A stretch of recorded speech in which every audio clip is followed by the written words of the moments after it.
This is Look West, a podcast from California's Assembly Democrats. Hi there, and welcome to another episode of the Look West podcast, part of our special series on immigration. I'm Talitha DeMesa. So far in the series, we've heard powerful immigration stories from Assembly members Jose Luis Solache, Juan Carrillo, Mike Fong, Al Muratsuchi, Liz Ortega, and Esmeralda Soria. In this episode, I had the chance to sit down with Assembly member Celeste Rodriguez. We talked about her own immigration story, the ways media misinformation is making honest conversations about immigration more difficult, and how she's working to support immigrant communities in her district. Please note, this conversation was recorded prior to the recent ICE activity in California. Could you share your family's immigration story and how that journey shaped your perspective or influenced your path? Yes. Pleasure to meet you. My family immigrated to the Northeast San Fernando Valley, specifically Pacoima, in the 1950s. Actually, my great-grandfather had come with the Bracero program and then went back home in Jalisco, Mexico, and brought my family back with him, which is a similar story to a lot of other people who came, found opportunity, and wanted to bring their family here to build the classic American dream. My dad had come with his grandmother, so my great-grandmother, and they came to Pacoima, which is where my family still, has a home, and that is home in the Northeast Valley. It's the heart of Assembly District 43. When he was about 5 years old, which happens to be the age of my daughter right now, he saw his grandmother get taken. The way he remembers it is there was a van that came and they put her in the back of the van and they left him on the porch of the neighbor's house. And his memory was limited to crying and falling asleep. And he only knew he fell asleep because he had woken up. And he had said, he must have cried himself to sleep, which we had talked for a moment earlier about, my own memories of an earthquake and how that has impacted me for the rest of my life. There's these moments that stay with us, but like the amount of trauma that these kids go through when they're separated from, their parents and their caregivers, is just enormous and have serious impacts later. Yeah. And my first bill, AB 495, was heavily influenced by the desire to not have any family go through that. And it's not only my dad's story, it's also the story of the, Trump 1.0. We saw, and we all talked about the family separation at the border. And I think sometimes the idea of family separation is limited to that moment. And, people who are critics of, how our immigration system works, which you'll find critics everywhere. No one thinks it's working right. Yeah. Is this idea that, people are, quote, not doing it the right way and they're getting separated in that moment of choice. But, there are a lot of factors that went into that moment of a really challenging choice for a family to come, for safety or, for their own reasons. And we don't always think, though, about the kids, the 1 million Californian kids who have a parent who's an immigrant. And what if, because of everything we're seeing right now, what if their parent is taken when they're at school or at childcare and they're just not there to pick them up? Yeah. That's a real separation that can happen right now, and we're seeing it in the news. We're seeing, just recently there was a report of a man who was detained at a gas station and they left his 2 children in the car. We keep hearing these stories, and I guess I'm way running ahead of whatever your questions are. But you answered one of my questions. So no, I honestly, when you were telling the story of your dad too, chills. I was just like, oh my God, I was almost tearing up. But no, I mean, it's really tough out there, right, for families. Yeah, I mean, if we could go back to your legislation, because protecting families is one of your biggest priorities, and that's one of your first bills coming into the legislature too. If you want to touch on that, I know it's also a priority for the Legislative Women's Caucus as well. Yes, and the Progressive Caucus. Oh, okay. Thank you actually for letting us know.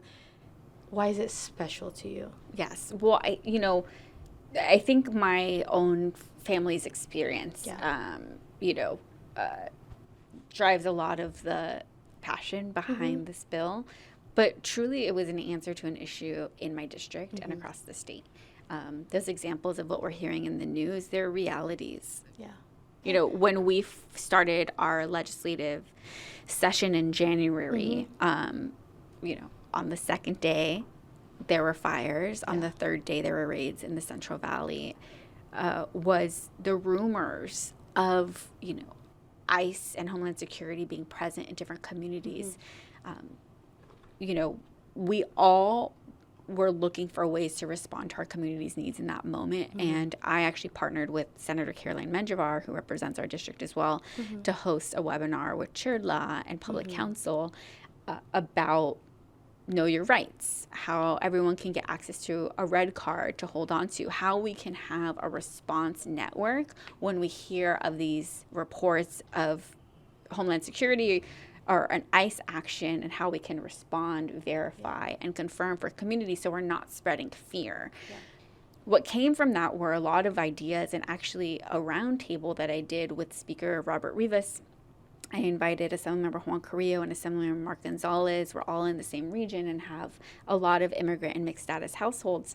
And we had a roundtable discussion with 25 immigrant service providers and nonprofit providers who were doing immigrant services because of the calling that the community had.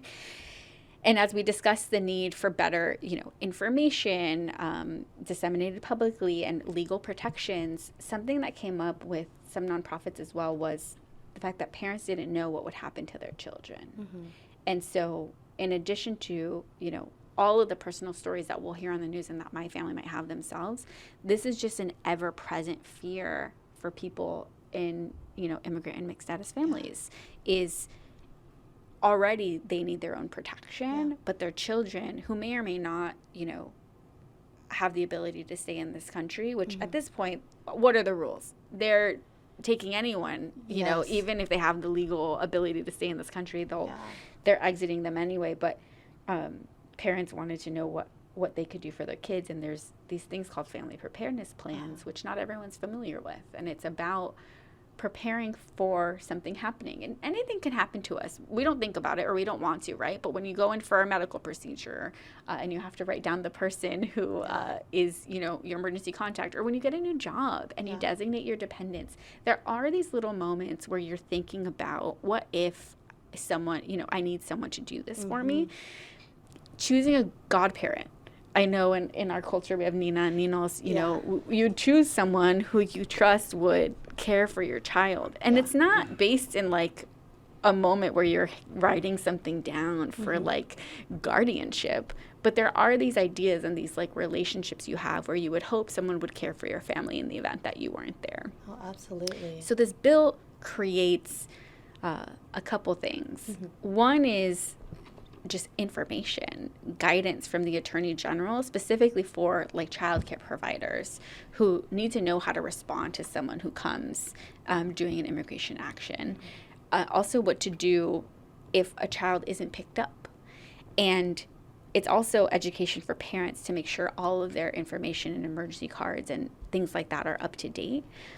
It also creates new guardianship so that you can have a shared guardianship with someone who's not necessarily a family member, a blood relative, but someone who you have chosen to share this guardianship with without relinquishing any of your parental rights. What we learned from our roundtables and our discussions was that it was a really big challenge for anyone who did give up guardianship to then reclaim it, because the whole idea is making sure families stay together. And so whether it's detention or deportation, the hope is that all families don't remain separated. But those are the different pieces that the bill does so that people can prepare in this terrible reality that we're living in right now.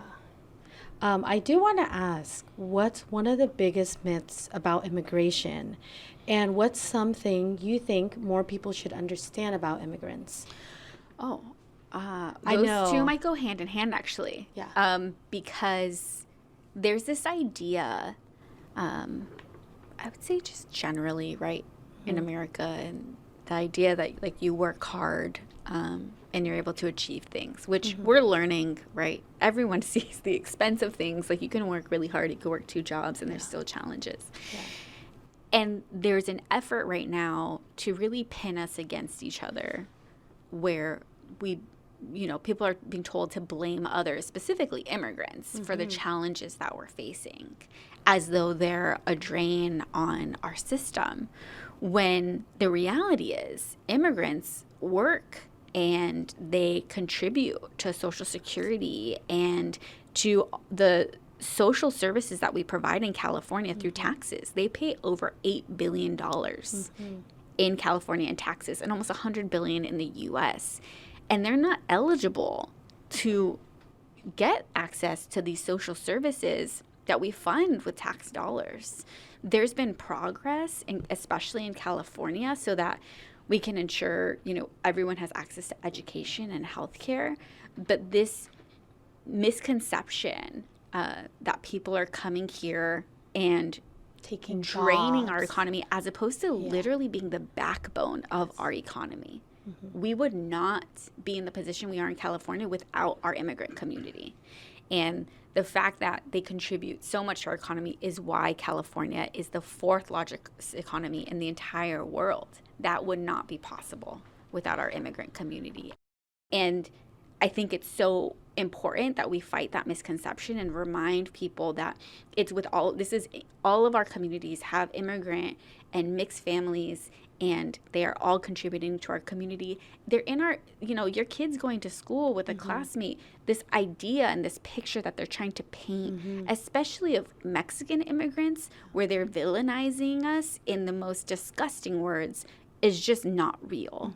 And these are, there are hardworking people who came here on work visas, who are working on technologies in Silicon Valley that are incredibly advanced, that are contributing to us being also a strong player in the research and development space. There are people who come here and are medical professionals. There are, just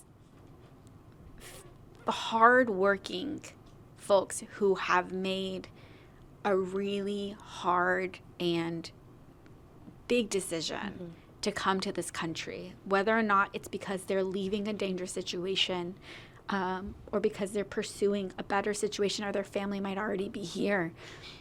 The fact is, we're all people, and really hardworking people. Absolutely. And that shouldn't be lost in this narrative. They're the hardest working people you're going to find out there. No, I definitely know. I wanted to also ask, with the fear and the myths that have been going on, I know the immigrant community, well, everyone is scared, right? What challenges have you faced in your efforts to support immigrant communities through all the fear and all the challenges that they're also facing? The California legislature is filled with people with similar stories to mine. Either they immigrated here themselves, their parents did, or they remember the fact that all of us are immigrants, unless we're native to this land. Yeah. And we all have created this beautiful state and country. And so it's challenging to navigate this space with so much hostility, but I find myself amongst such strong advocates, whether it's our immigrant advocates in the community, whether it's legislators who are moving forward policies just like I am, especially in the Latino Caucus, who have focused on ensuring that we're protecting our communities. There's so much strength gathered in our collective action. And so even though it's challenging, it's very empowering to be able to, work towards a more just world. It's just terrible we have to do it right now. Yeah. Like, there was so much progress. Yeah. But we're gonna keep going. Yeah. The way that people hear news so differently is wild. I know what don't you mean. listen to conservative, like, news channels. Uh-huh. And I know some people who do, just to understand kind of like how things are being said. But I spoke to my own family member.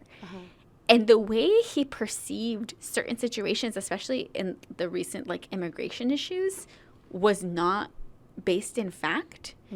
And we had to have a real conversation of like, oh, this is untrue. And like, what are your news sources? What are news sources you and I can agree on? Right. So that this isn't a partisan conversation, but really like what the Supreme Court said, for example, when it came to Mr. Garcia, who was deported. So it's been fascinating to just even see how a lot of our differences come because we have just different news sources. Yeah.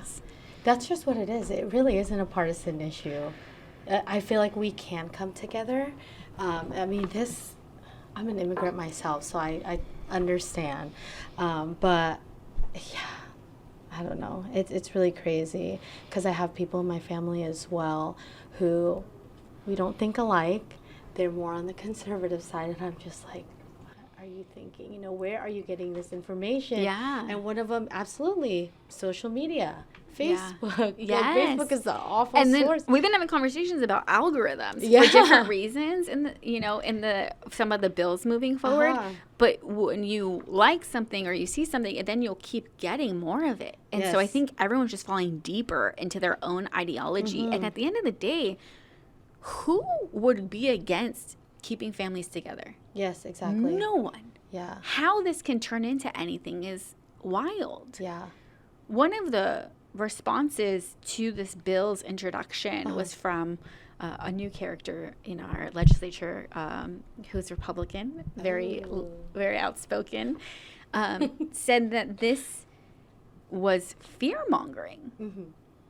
Like, introducing a bill about keeping families together was intended to scare people, which you now, knowing, like, my family story, my community's, like, real experience right now, it was so wild to me that, especially from a party that is perpetuating fear and threatening our families, that anything to protect them could be manipulated as something that was supposed to somehow stoke a fire.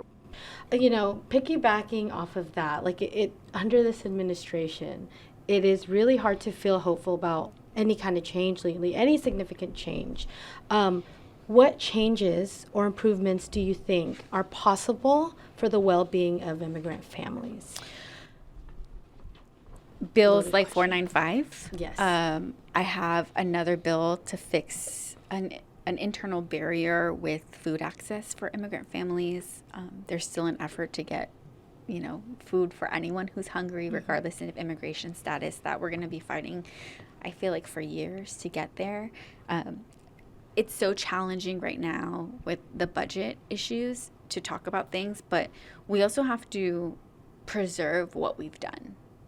I think that's what's most critical in this moment is getting healthcare for all, for example, for this state is incredible. And that is not something that anyone should walk back on. We have to ensure that we make, everyone deserves healthcare and education and to stick with their families. And so these are those kinds of policies and priorities that we're going to keep pushing forward. That goes into my next question. Would you say that California is leading on immigrant rights? And can the rest of the country look to California for direction on this issue? California is definitely leading. It always has. When it came to driver's license, when it came to healthcare for all, our progress, which I'm determined to make for food for all, legal support, recognizing that people need the support to have due process and know their rights and be protected. There's also workplace protections, access to public spaces. We have our sanctuary state law, SB 54. It's also, I think, important just to drive the conversation.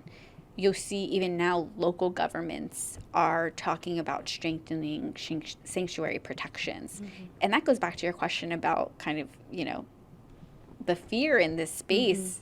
Mm-hmm. Folks are being threatened if they advance these policies, but California led the way, and cities know that they can move forward to put in stronger protections for the community, ensure that their spaces are not utilized for these federal enforcement actions. And so I think that California has been an incredible example and needs to continue to be an example. We have to keep moving forward. We have to make sure we maintain our progress and be brave and stand up to what's happening right now. And we have to show everyone that it's possible to do that. Thank you for joining us on this episode of Look West. Thank you for having me. Coming up in the future episode, Look West goes on the road to Assembly District 80, the southernmost district in the state. We'll be joining Assembly Member David Alvarez near the U.S.-Mexico border at the port of entry. Thanks for listening. I'm Talitha de Mesa, and this is Look West. The Look West podcast is produced by the DCO Pod Squad for the California Assembly Democrats. Please like, subscribe, and share this episode. When you think of Californian politics, remember to look west.